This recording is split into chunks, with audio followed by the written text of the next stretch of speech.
I've never been one to chase the spotlight or crave company. My life was just fine revolving around my job as an online tutor, from the quiet of my own home, my haven, the house I inherited after my parents passed. I kept to a simple routine: wake up, work, and maybe, just maybe, if I felt like seeing another human face, I'd stroll to the local pastry shop down the block. The pastry shop was my occasional escape. Mrs. Evelyn, the saleswoman, was the type to know everyone's business, but in a charming sort of way. The shop smelled like cinnamon and sugar, and the bell above the door jingled with a quaint, welcoming sound every time I pushed it open. It was on one of these routine visits that Mrs. Evelyn decided to play matchmaker. As she slid a steaming cup of coffee across the counter, her eyes twinkled like she was onto something. "You know, Tessa, my son's just about your age," she started, arranging the pastries with more vigor than necessary. "Still single too. You should meet him sometime." I laughed it off, stirring cream into my coffee. "Thanks, but I'm alright on my own." "Really?" Mrs. Evelyn shrugged, a mischievous smile on her face. "Well, we'll just see about that." I thought nothing of it until my next visit, when I opened the door to find not just the usual scent of baked goods, but also a new face behind the counter. He was tall, awkward in a charming way, and when he turned around, his smile was immediately disarming.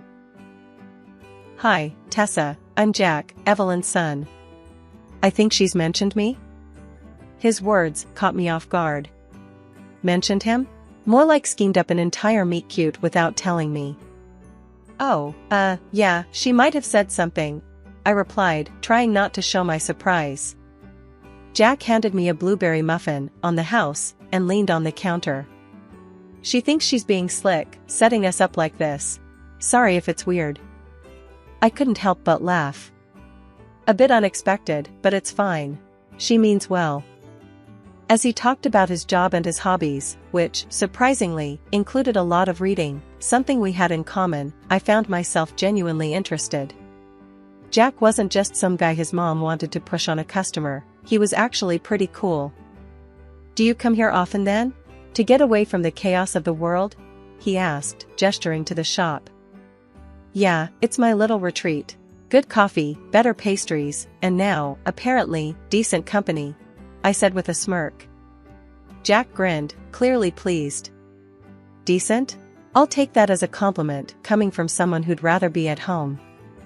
The conversation flowed easily after that, the initial awkwardness melting away like butter on a hot muffin. By the time I left the shop, phone numbers exchanged and a promise to grab dinner together sometime soon hanging between us, I had to admit, Mrs. Evelyn might have been onto something after all. A year of dating flew by like it was nothing. Jack and I got along easily, slipping into a comfortable routine of shared dinners and late-night talks about everything and nothing. It wasn't long before we were making plans for a wedding, and, not long after that, Jack moved into my house, the same house I grew up in, the one I inherited from my folks. Jack's parents lived just a few blocks away, which at first seemed like a blessing. Having family nearby, I thought, would be nice for a change. Initially, it was all casual visits and pleasant enough dinners. But soon after the wedding, the atmosphere began to change. His mom, Mrs. Evelyn, who had once been the sweet lady from the pastry shop, started showing up more often, and not just for casual visits. Each time she came over, it was like she had a checklist in her head of all the things I was doing wrong. "You know, Tessa, Jack likes his shirts ironed a certain way," she mentioned one afternoon, pulling out a supposedly clean shirt from the closet and examining it like it was evidence in a trial. I tried to keep my cool, biting back any sharp retorts. "I'm usually caught up with my online classes during the day, so sometimes things like that slip my mind," I explained, hoping she'd understand. Mrs. Evelyn sked, shaking her head as she placed the shirt back. "When I was your age, I kept the house spotless and worked part-time at the bakery. It's really about managing your time better." The comment stung, especially coming from her. It was as if the simple, kind woman I met at the shop had been swapped out for a relentless critic. Each visit seemed to have a new complaint: the food was too bland, the floors weren't swept well enough, or I wasn't taking good enough care of Jack.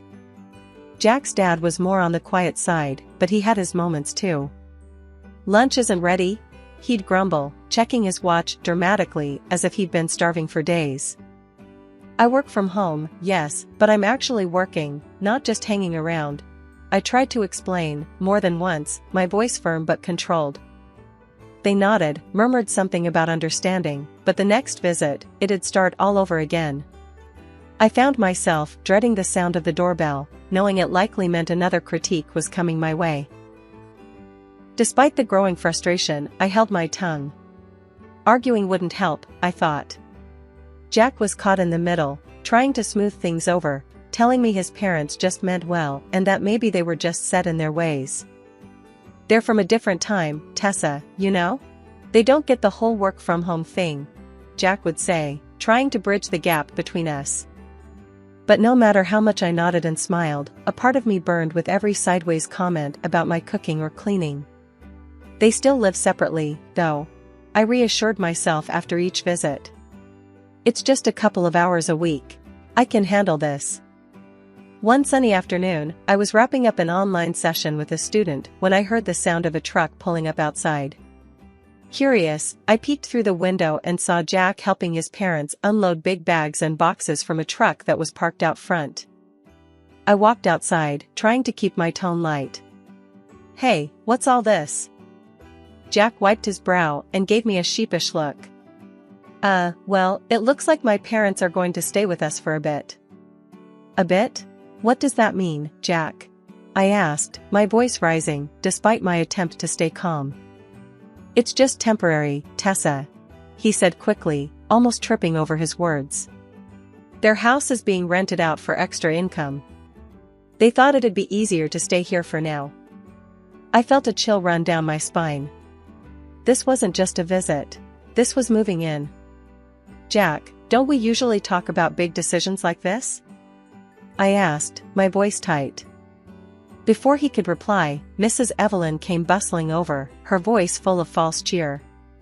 "Oh, darling, isn't this wonderful? We'll get to spend so much more time together." I forced a smile. "Mrs. Evelyn, how long are you planning to stay?" She waved a dismissive hand as if I'd asked about the weather. "Oh, just a while, dear. Until we sort things out. We're family now, right?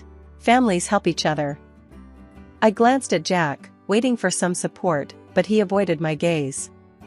That's when Mr. Peterson chimed in, his voice booming across the yard. "Where do you want this box, son? Should it go in the spare room?" They had it all planned out. And from the looks of it, my opinion didn't matter. It's been literally a few days, my home no longer felt like mine. Mrs. Evelyn took over the kitchen, criticizing every meal I made. "You need to add more salt, Tessa. And this meat is all wrong. Jack likes it tender." I clenched my fists, counting to 10 in my head before responding. "I've been cooking for Jack just fine till now, Mrs. Evelyn." She sked and shook her head, muttering about young people not knowing how to take advice. Then there were the comments about the house. "You really should clean more often," Mrs. Evelyn would say, running her finger along a shelf and inspecting the dust. "In my house, you could eat off the floors." Jack, for his part, was stuck in the middle. He'd come home from work to find us at odds and sigh. "Can't you two just get along? She's trying to help." By taking over our lives? I'd shoot back, frustration boiling over. Every day was a struggle. I felt like I was losing bits of my home and myself with each passing moment. The tension was palpable, the air thick with unspoken words and stifled anger. I loved Jack, but living with his parents under my roof, with their constant critiques and disregard for my boundaries, was becoming unbearable. Every day started the same since Jack's parents moved in. The shrill alarm of the old clock they brought with them would pierce the quiet of dawn, signaling the start of what felt like a marathon. Before I could even sip my morning coffee, Mrs. Evelyn would already be bustling around the kitchen, a storm dressed in an apron. "You're up late today, Tessa," she'd comment, as if 7 a.m. was noon. I'd mumble something about having a late session the night before and brace myself for the avalanche of tasks she deemed necessary to start the day. One particular morning, as I tried to prep for an online tutoring session, Mrs. Evelyn barged into my makeshift office with a laundry basket full of clothes that apparently needed urgent washing. "Here, do these next. And make sure you separate the whites this time," she instructed, her voice leaving no room for argument. I bit back my frustration. "Mrs. Evelyn, I've got back-to-back sessions today. Can it wait?" She planted her hands on her hips, her favorite stance for lectures. "This will just take a minute. Priorities, dear. You can teach any time." "But this is my job," I countered, my voice rising despite my resolve to keep calm. "I have students waiting." She shrugged, unfazed. "They can wait a few more minutes. Family first, right?" It was always like this, her needs and rules overshadowing mine. I was drowning in a sea of unwelcome chores and constant criticism, and Jack was no lifeboat. He'd leave early for work, kiss me goodbye, and vanish, leaving me to navigate the choppy waters with his parents alone. Lunchtime was another battle. If it wasn't Mrs. Evelyn criticizing the saltiness of the soup, it was Mr. Peterson complaining about the timing. "It's past noon, and lunch isn't ready," he'd grumble, checking his watch like it was a countdown to some catastrophic event. I'd clench my teeth, forcing a smile. "It's almost done, Mr. Peterson. Just a few more minutes. It should be on the table by now. Back in my day, we had schedules," he'd mutter, his words edged with a bitterness that soured the food even before it hit the table. One day, fed up with the mounting pressure, I snapped. It was a Tuesday, nothing special about it, except for my patients wearing thinner than the soles of the slippers Mrs. Evelyn insisted I wear inside. "I am not your maid, and this is not a diner," I exclaimed as Mrs. Evelyn hovered over my shoulder while I chopped vegetables. "I can't keep up with this and my work. It's too much." Mrs. Evelyn recoiled as if I'd slapped her. "I'm just trying to maintain some standards in my son's home," she retorted, her voice sharp and cold. "It's my home too," I shot back, slamming the knife down on the cutting board. "And I can't do everything around here. I'm working, too, remember?" Jack walked in right then, his timing as impeccable as ever. "What's going on here?" he asked, looking from his flustered mother to me. I shook my head, too weary to explain again. "Ask your mother," I said, leaving the kitchen and the mounting pile of grievances behind. Everything took a sharp turn downhill when Mrs. Evelyn decided to quit her job at the bakery. She said she was tired and figured she'd be more use around the house helping out. If only that were true. Instead, her idea of helping was bursting into my home office during an online tutoring session and yelling that it was time to start cooking dinner. It was mortifying. "Are you going to start on dinner, Tessa? It's getting late, and we're all hungry," she bellowed one afternoon, not caring that my microphone was on and my students could hear every word. I muted the mic, cheeks burning with embarrassment. "Mrs. Evelyn, I'm still working. Can we talk about this later?" But she just waved her hand dismissively and walked out, leaving me to apologize to my students and try to regain my professional composure. Then there was Mr. Peterson, who seemed to think I just played on the computer all day. "I don't see why you're always so busy," he'd grumble. "Looks to me like you're just tapping away at games." "It's not games, it's my job," I'd snap back, sharper than I intended. "This is how I earn our living now." That's right, our living. Because 3 months into this new family arrangement, Jack came home in the middle of the day, looking like he'd lost a fight. "I got laid off, Tessa," he confessed in a hushed tone, checking to make sure his parents weren't around. "Please don't tell my folks yet, I don't want to worry them." So there I was, the only one bringing in any money, trying to cover all our expenses on just my tutor's salary. Bills piled up, and there was never enough to go around. Groceries, utilities, everything cost more with 4 adults in the house. One evening, I sat down with Jack and his parents to try to address the elephant in the room. "We need to talk about finances," I started, my hands clenched in my lap to stop them from shaking. I'm the only one earning right now, and we're struggling to keep up with the bills. Mrs. Evelyn and Mr. Peterson looked at each other, then back at me. But Jack's working. He can cover it, Mrs. Evelyn said, her voice full of misplaced confidence. Jack shifted uncomfortably beside me. Actually, Mom, that's not true. I lost my job. The room went silent. Mr. Peterson coughed. You what? Why didn't you tell us? I didn't want to upset you, Jack mumbled, staring at his hands. I took a deep breath and plunged ahead. We can't cover everything on my salary alone. I was thinking maybe you could help out, contribute half the rent of your house to the family budget? Their reaction was as if I'd suggested something outrageous. Mrs. Evelyn's eyes narrowed. Why should we? You have a job. You should be able to handle it. Jack always took care of things before. I was at my breaking point. But I can't now. It's too much, and I need help. Jack put a hand on my shoulder. Maybe just give me some time to find a new job, okay? I'll sort it out. I nodded, more out of exhaustion than agreement. Every day felt like wading through quicksand. The harder I worked, the deeper we sank into debt. It was during one of our usual tense dinners when Mrs. Evelyn casually threw out their latest extravagant plan. She waved a glossy travel brochure at me, her eyes glinting with excitement. We're planning a little getaway, 2 weeks in Spain. So, darling, would you prefer a scarf or a shell as a souvenir? I stared at her, my fork halfway to my mouth, completely thrown off. A vacation? Now?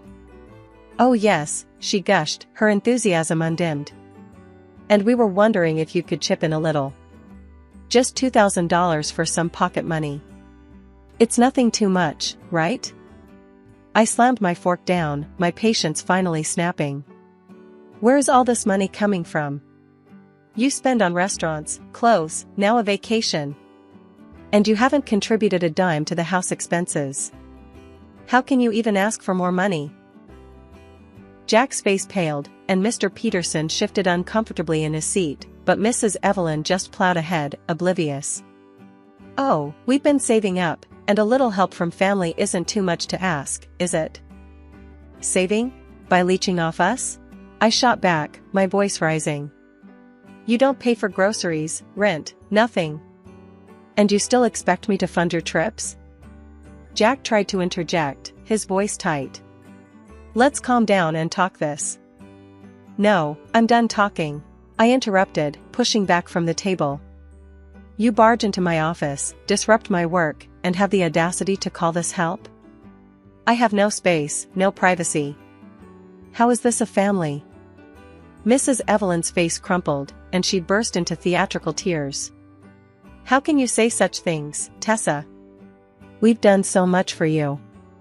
We've even kept quiet about things, like how often we've talked Jack out of leaving you. The room went still. What? My voice was a whisper, disbelief etched into every syllable. Jack, is that true? Jack looked down, his face flushed with shame or anger, I couldn't tell. Mom, what are you talking about? But Mrs. Evelyn, clutching her chest, diverted the crisis. Oh, my heart. This stress isn't good for me. Could you get my pills from upstairs, dear? I stormed out of the room, my mind racing. Halfway up the stairs, I paused. Wait, what were the pills called again? I turned back, heading towards the dining room to ask, but stopped short when I heard Jack's hushed voice through the slightly ajar door. No, Mom, you almost blew everything. We need to keep this quiet until we sell the house. If she leaves me now, I get nothing. Make sure you're not pushing too hard, just enough so she wants to sell. My heart sank as I listened, hidden from view. His words chilled me to the core. We keep up the pressure, she sells, I divorce her, and get half. Then we can sell the old house and buy something better. Just keep it together, stop buying expensive stuff for a while, and coordinate with me first. I leaned against the wall, feeling the weight of their betrayal. I couldn't believe what I was hearing. My marriage, my home, it was all a setup. Taking deep breaths, I composed myself and walked back into the dining room. Mrs. Evelyn was wiping her eyes, miraculously recovered. I forgot to ask, "What's the name of your medicine?" She smiled sweetly, a stark contrast to her earlier performance. "Oh, it's nothing, Tessa. I'm feeling much better now. Thank you." As I sat back down, I knew I had to play along. They didn't know that I knew, and I needed to keep it that way. Inside, I was reeling, but outwardly, I was calm. I needed a plan, and until then, I had to keep my cards close to my chest. The next morning, I woke up with a plan crystal clear in my mind. I cancelled all my classes for the day, a first since I started tutoring online. I drove to the lawyer's office, my hands slightly trembling as I gripped the steering wheel. At the lawyer's, I laid everything out, the overheard conversations, my financial contributions, everything. The lawyer was meticulous, making sure that the divorce papers were ironclad, especially regarding the ownership of the house and my assets. "They won't see a cent of your property," he assured me, his voice firm and resolute. When I returned home, the atmosphere was stifling. Jack and his parents were in the living room, an air of impatient waiting hanging over them. As soon as I walked in, Mrs. Evelyn erupted. "Where have you been all day? You couldn't even bother to make dinner before leaving?" Her voice was shrill, echoing off the walls. I stood at the entrance, my resolve hardening. "I'm done cooking. And I'm done tolerating disrespect in my own house," I replied, my voice calm but ice cold. Jack stood up, his expression a mix of frustration and a poorly masked desperation. "Maybe it's best if we just sell the house and find somewhere else to go. Start fresh, you know, without my parents?" He was playing his part, thinking he was steering the conversation towards his goal. His parents froze, their faces a picture of greedy anticipation. But I couldn't help but laugh, a short, humorless sound that bounced sharply around the room. "Sell the house? Oh, Jack, I know about everything. Your plans with your parents. It's over." I pulled the divorce papers from my bag and slapped them down on the coffee table in front of him. "Here are the divorce papers. I want you and your parents out of my house immediately." The room erupted. Jack's face turned a deep red, his eyes wide in shock. Mrs. Evelyn began to sob dramatically, while Mr. Peterson stood up, his body tense with anger. "You can't do this to us, we're family." "That's no family of mine," I shot back. "You tried to cheat me out of my home, my security. It's done." Jack made a move as if to argue, but I cut him off. "I have recordings of your plans. My lawyer is fully aware of everything.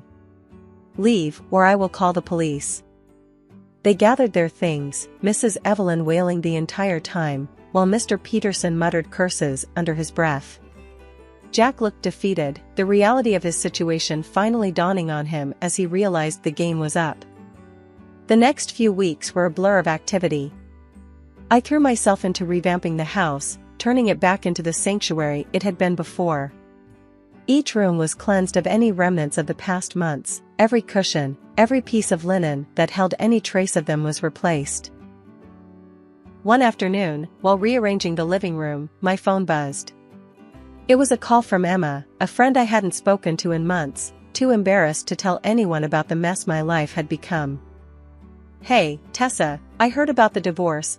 Emma's voice came through, tinged with concern. "How are you holding up?"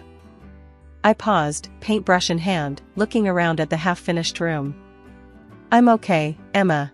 Actually, I'm better than okay. I'm starting something new.